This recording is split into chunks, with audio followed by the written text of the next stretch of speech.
औज़ुबिल्लाहिमिनश्शैतानिर्रजीम बिस्मिल्लाहिर्रहमानिर्रहीम। शुरू अल्लाह के नाम से जो बड़ा मेहरबान हायत रहने वाला। पाक है वो ज़ात जिसके कब्ज़े में ये पूरी कायनात है और कायनात का एक एक ज़र्रा उसके हुक्म की ताबेदारी करता है। तो प्यारे बच्चों, अल्लाह ताला आपको अपनी हिफ्ज़ व अमान में रखे और आप सदा खुश रहें।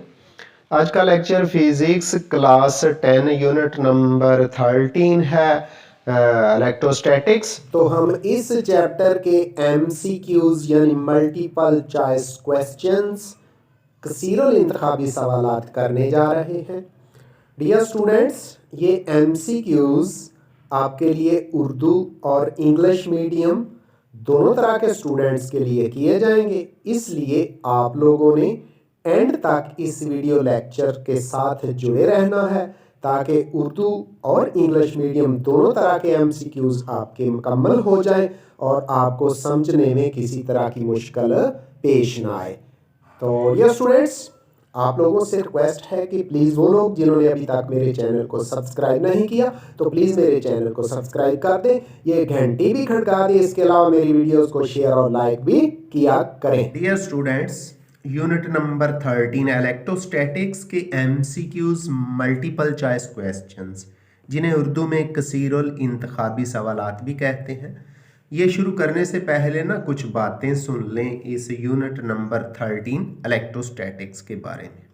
ये जो चैप्टर है यूनिट नंबर 13 जो है इलेक्ट्रोस्टैटिक्स, इलेक्ट्रोस्टैटिक्स का मतलब ही है कि हमने चार्जेस को स्टडी करना है इन रेस्ट पोजीशन, यानी चार्जेस का मुतालिया किया जाएगा जब वो रेस्ट की हालत में होते हैं, अपनी जगह पर पड़े हुए होते हैं।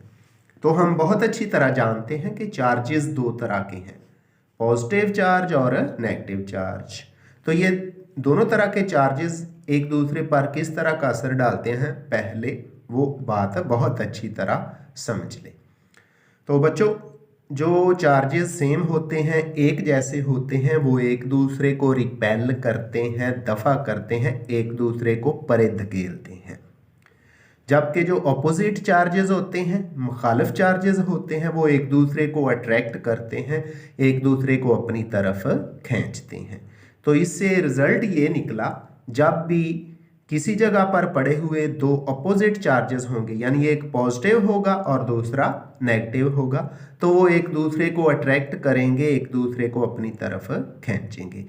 लेकिन जब यही चार्जेस सेम हो गए, एक जैसे हो गए, चाहे दोनों पॉजिटिव हुए या दोनों नेगेटिव हुए, तो ये दोनों तरह के चार्जेस, यानी नेगेटिव नेगेटिव को रिपेल करेगा, दफा करेगा, और पॉजिटिव पॉजिटिव को रिपेल करेगा, दफा करेगा। इन बातों को अपने माइंड में रखना है और इसके साथ जो कूलम्ब्स लॉ है इसको भी जहन में रखना है। तो हम इन चार्जेस को जो रेस्ट पोजीशन में होते हैं माइंड में रखते हुए MCQs शुरू कर रहे हैं। ये MCQs पहले उर्दू के अंदर और फिर इंग्लिश में भी बताए जाएंगे। 13.1 दिए गए मुमकिना जवाबात में से दुरुस्त जवाब का इंतखाब करें। पहला MCQs है, एक पॉजिटिव इलेक्ट्रिक चार्ज दूसरे, एक पॉजिटिव इलेक्ट्रिक चार्ज दूसरे अलिफ है, पॉजिटिव चार्ज को कशिश करता है, बे पॉजिटिव चार्ज को दफा करता है, जीम न्यूट्रल चार्ज को कशिश करता है, दाल है न्यूट्रल चार्ज को दफा करता है। तो स्टूडेंट्स, लिखा हुआ स्टेटमेंट में एक पॉजिटिव इलेक्ट्रिक चार्ज दूसरे, तो दूसरे पॉजिटिव चार्ज को दफा करता है, रिपेल करता है। तो आप देख रहे हैं ये जो ऑप्शन बे है इसमें लिखा हुआ है पॉजिटिव चार्ज को दफा करता है, क्योंकि जो ऊपर स्टेटमेंट में लिखा हुआ है वो भी पॉजिटिव इलेक्ट्रिक चार्ज है और बे ऑप्शन में भी पॉजिटिव चार्ज और साथ लिखा हुआ है दफा करता है। तो ये करेक्ट आंसर है, दुरुस्त जवाब है। इसलिए हम बे जो है इसके गिर्द दायरा लगा देते हैं, ये हमारा दुरुस्त जवाब है। अब इंग्लिश के अंदर चलते हैं, स्टेटमेंट सुन लें। A positive electric charge, a positive electric charge. Option A है attract other positive charge, option B है repels other positive charge, C option है attracts a neutral charge, option D है रिपेल्स अ न्यूट्रल चार्ज। तो यहाँ भी गौर करें तो जो ऑप्शन बी है, चूंकि स्टेटमेंट में लिखा हुआ है अ पॉजिटिव इलेक्ट्रिक चार्ज, तो एक पॉजिटिव इलेक्ट्रिक चार्ज दूसरे पॉजिटिव को ही रिपेल करता है। ऑप्शन बी में लिखा हुआ है रिपेल्स अदर पॉजिटिव चार्ज, इसलिए ऑप्शन बी को हमने टिक कर दिया, इसके गिर्द सर्कल लगा दिया है। अब बढ़ते हैं एमसीक्यूज नंबर 2 की तरफ। नंबर 2 में ऊपर लिखा हुआ है एक जिस्म को दूसरे जिस्म पर रगड़ने से उस पर बहुत ज्यादा नेगेटिव चार्ज आ जाता है। एक जिस्म को दूसरे जिस्म पर रगड़ने से उस पर बहुत ज्यादा नेगेटिव चार्ज आ जाता है, क्योंकि दूसरा जिस्म अब जब रगड़ा है तो उसने अपना नेगेटिव चार्ज उसको दिया है, इसका मतलब है उस पर भी नेगेटिव चार्ज होगा।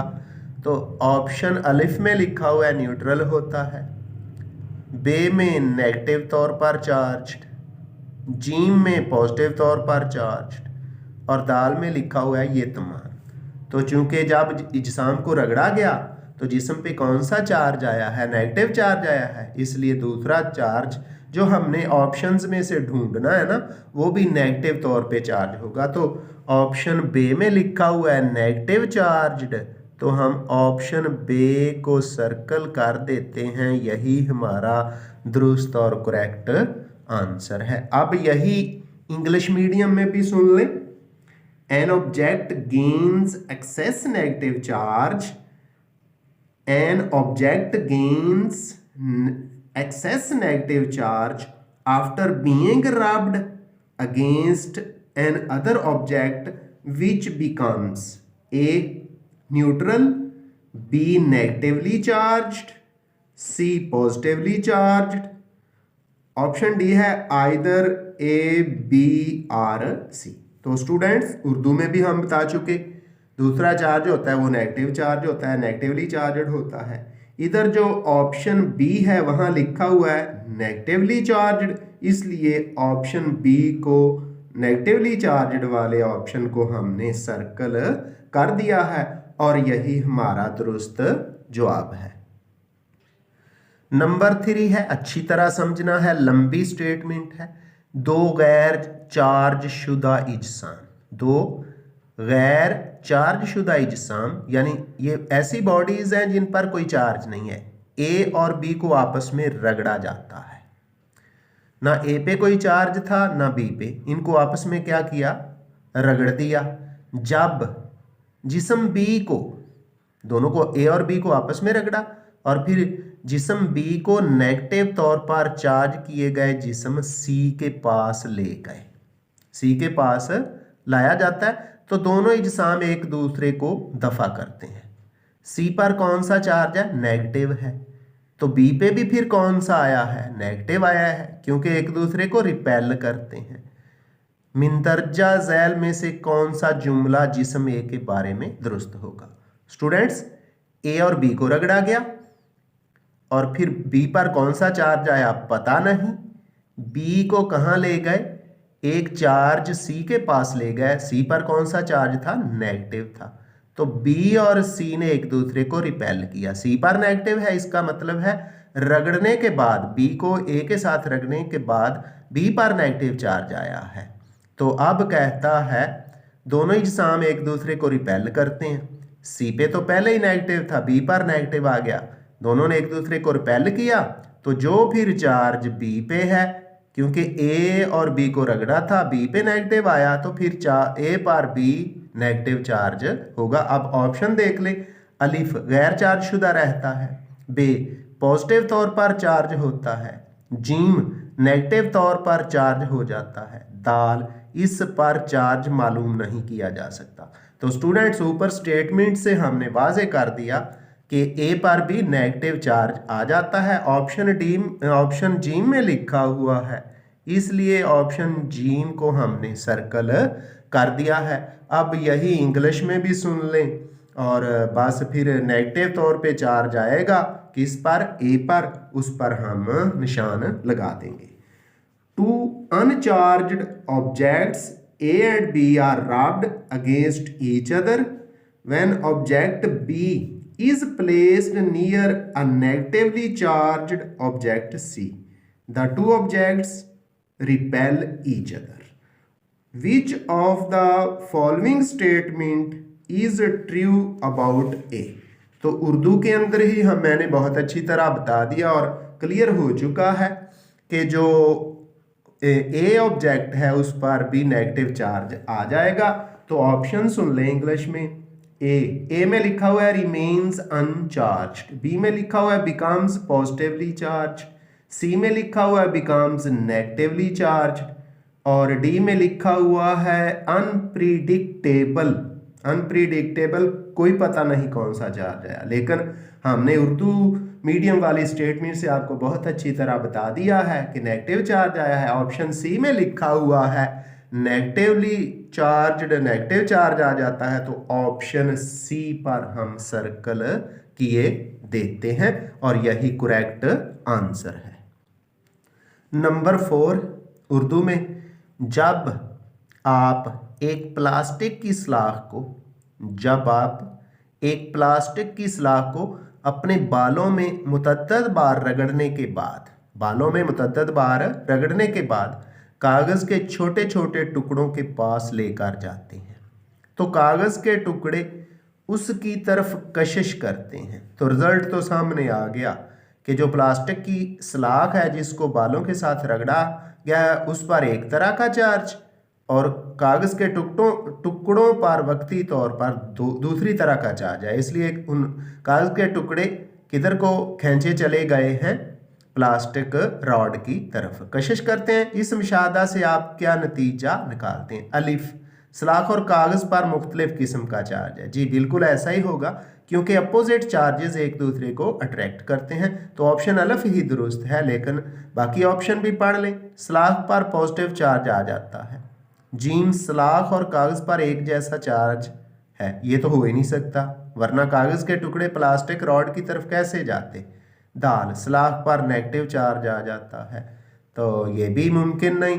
तो ऑप्शन अलिफ है, सलाख और कागज पर मुख्तलिफ किस्म का चार्ज होता है, इसलिए ऑप्शन अलिफ के गिर्द स्टूडेंट्स हमने सर्कल कर दिया है, दायरा लगा दिया है। अब इंग्लिश में भी सुन लें। When you rub a plastic rod against your hair several times and put it near some bits of paper, the pieces of paper are attracted towards it. What does this observation indicate? Option A है the rod and the paper are oppositely charged, यही correct है। B, C, D पढ़ लें। The rod acquires a positive charge. C, the rod and paper have the same charges, ये भी नहीं हो सकता। D, the rod acquires a negative charge। तो students option A, the rod and the paper are oppositely charged, so they attract each other। अब बढ़ते हैं जी अगले ऑप्शन की अगले MCQs की तरफ, जो है नंबर 5। MCQs नंबर 5, कोलंब के कानून के मुताबिक अगर दो मुखालिफ चार्जेस के दरमियान फासला को बढ़ा दिया जाए तो उनके दरमियान कशिश की फोर्स पर क्या असर पड़ेगा। स्टूडेंट्स आप जानते हैं कि कोलम्ब्स लॉ में F is equal to K Q1 Q2 over D square या आर स्केयर होता है, यानी आर स्केयर या डी स्केयर उनके दरमियान डिस्टेंस होता है। तो फोर्स और डिस्टेंस का स्क्वायर एक दूसरे के इनवर्सली प्रोपोर्शनल है। डिस्टेंस बढ़ जाने से फोर्स कम हो जाती है। तो क्या लिखता है, कोलम्ब के कानून के मुताबिक अगर दो मुखालिफ चार्जेस के दरमियान फासला को बढ़ा दिया जाए तो उनके दरमियान कशिश की फोर्स पर असर पड़ेगा। तो कशिश की फोर्स ऑफ अट्रैक्शन कम हो जाएगी। अलिफ में लिखा हुआ है बढ़ जाती है, बे में लिखा हुआ है कम हो जाती है, यही करेक्ट है। जी में लिखा हुआ है कोई तब्दीली नहीं आती और दाल में लिखा हुआ है मालूम नहीं की जा सकती। तो स्टूडेंट्स ऑप्शन बे है, कम हो जाती है, और यही दुरुस्त है क्योंकि दरमियान में जो डिस्टेंस होता है ना चार्जेस के, वो और फोर्स एक दूसरे के इन्वर्सली प्रोपोर्शनल होते हैं। तो force of attraction opposite charges के दरमियान कम हो जाएगी कूलम्ब्स के लॉ के लिए, इसलिए हमने ऑप्शन बे को सर्कल कर दिया है। अब इंग्लिश में भी सुन लें। According to Coulomb's law, what happens to the attraction of two oppositely charged objects as their distance of separation increases? Option A है increases, option B है decreases, C है remains unchanged, D है cannot be determined। तो option B force of attraction कम हो जाती है, option B में लिखा हुआ है डिक्रीजेस, इसलिए ऑप्शन बी को हमने सर्कल कर दिया है। नंबर 6 है कोलंब का कानून किन चार्जेस के लिए मौजू है? कोलंब का कानून किन चार्जेस के लिए मौजू है? अलिफ हरकत करते हुए पॉइंट चार्जेस, नहीं जी, ये इलेक्ट्रोस्टैटिक्स है, तो यहाँ चार्जेस को स्टडी किया जाता है रेस्ट पोजीशन में साकन हालत में, तो ये कहा हरकत कर रहे हैं इसलिए नहीं है।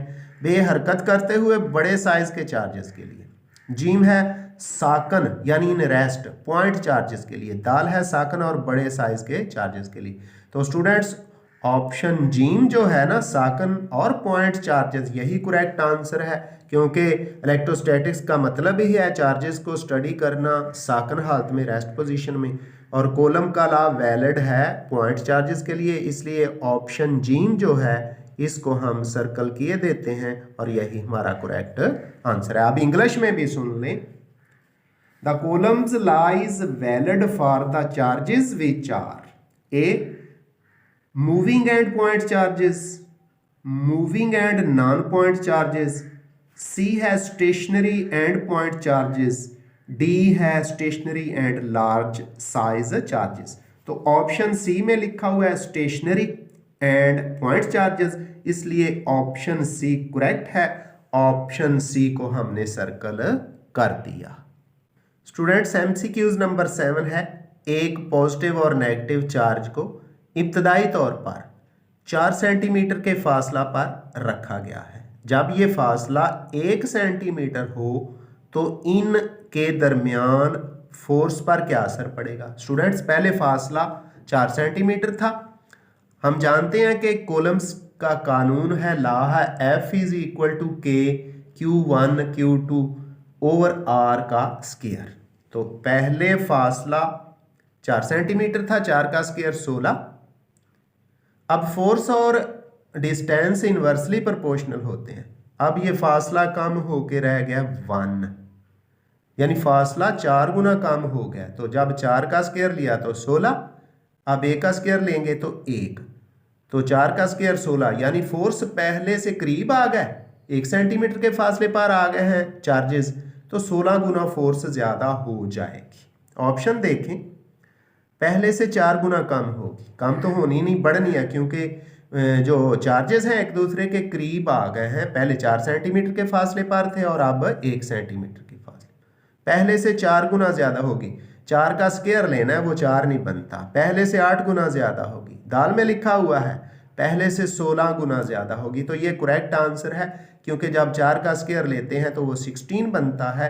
अब फासला 1 सेंटीमीटर रह गया है 4 सेंटीमीटर की निस्बत, इसलिए फोर्स पहले से 16 गुना ज़्यादा हो जाती है। ऑप्शन दाल में लिखा हुआ है, दाल को हम सर्कल किए देते हैं। इंग्लिश में भी सुन लें students. A positive and a negative charge are initially 4 centimeter apart when they are moved closer together so that they are now only 1 centimeter apart. The force between them is, option A है 4 times smaller than before, B है 4 times larger than before, C है 8 times larger than before, और option D है 16 times larger than before। तो ये 16 times larger than before होगी, क्योंकि 4 का स्क्वायर लें तो वो 16 बनता है, और अब ये 4 कम होके 1 हो गया है, इसलिए ऑप्शन डी के गिर्द हम सर्कल किए देते हैं। नंबर 8, एक 10 कोलम्ब के चार्ज को एक जगह से दूसरी जगह ले जाने के लिए 5 जूल वर्क करना पड़ता है। इन दोनों मकामात के दरमियान पोटेंशियल डिफरेंस होगा। स्टूडेंट्स, मैंने इसका डाटा बना के हल कर दिया है, तो फिर जो दुरुस्त आंसर आएगा वही ऑप्शन में से हम सर्कल कर देंगे। चार्ज कितना है? 10 कोलम्ब है। वर्क डन कितना हुआ है? 5 जूल। और पोटेंशियल डिफरेंस मालूम करना है। फार्मूला क्या है? W बराबर Q ज़रब V। हमने V मालूम करना है, V अपनी जगह पे रहेगा, Q इसके साथ मल्टीप्लाई हो रहा है, ज़रब हो रहा है, दूसरी तरफ जाके W वर्क को डिवाइड कर देगा, तकसीम कर देगा। तो V किसके इक्वल हो गया? W बटे Q। W कितना है? वर्क डन कितना है? 5 जूल। और चार्ज कितना है? 10। 5 को 10 पे डिवाइड करें ना तो 0.5 आता है, 0.5 वोल्ट। अब ऑप्शन देख लें, अलिफ में लिखा हुआ है 0.5 वोल्ट, बे में 2 वोल्ट, जी में 5 वोल्ट और दाल में 10 वोल्ट। तो हम इसको हल करके 0.5 निकाल चुके हैं, इसलिए ऑप्शन अलिफ में लिखा हुआ है। तो अलिफ के गिर्द हम दायरा लगाए देते हैं और यही करेक्ट आंसर है। आप इंग्लिश में भी जल्दी से सुन लें।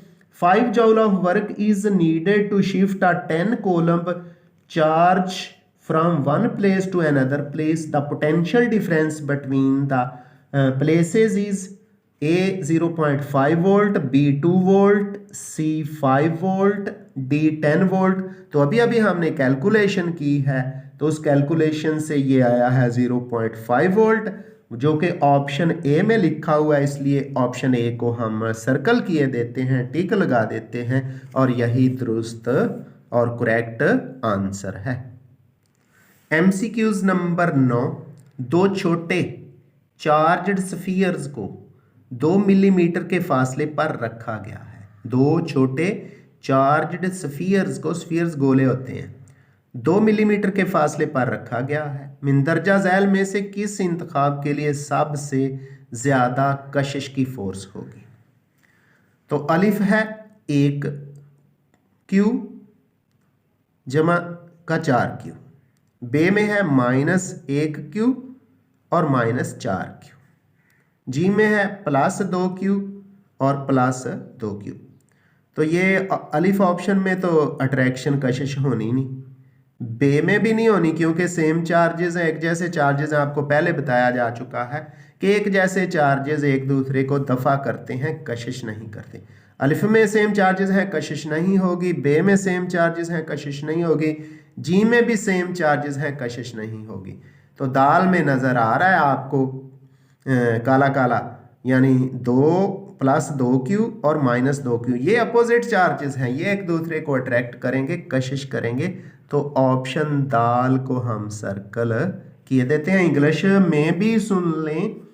2 small charged spheres are separated by 2 millimeter. Which of the following would produce the greatest attractive forces? +1Q, +4Q repel करेंगे, नहीं करेंगे अट्रैक्ट। बी में भी सेम चार्जेस हैं, -1Q और -4Q, ये भी अट्रैक्ट नहीं करेंगे। सी में है +2Q और +2Q, ये भी अट्रैक्ट नहीं करेंगे। ऑप्शन डी में +2Q और -2Q हैं, ये अपोजिट चार्जेस हैं, ये एक दूसरे को अट्रैक्ट करेंगे। यहाँ ही अट्रैक्शन सबसे ज़्यादा होगी, इसलिए ऑप्शन डी को सर्कल हमने कर दिया है। स्टूडेंट्स, आप बढ़ते हैं MCQs नंबर 10 की तरफ। नंबर 10, इलेक्ट्रिक फील्ड लाइंस हमेशा, तो स्टूडेंट्स इलेक्ट्रिक लाइंस कभी भी एक दूसरे को क्रॉस नहीं करती हैं, अपनी अपनी जगह पे चलती रहती हैं। अलिफ में लिखा हुआ है एक दूसरे को अबूर कर सकती हैं, गलत है। बे में एक दूसरे को अबूर नहीं कर सकती, यही करेक्ट है।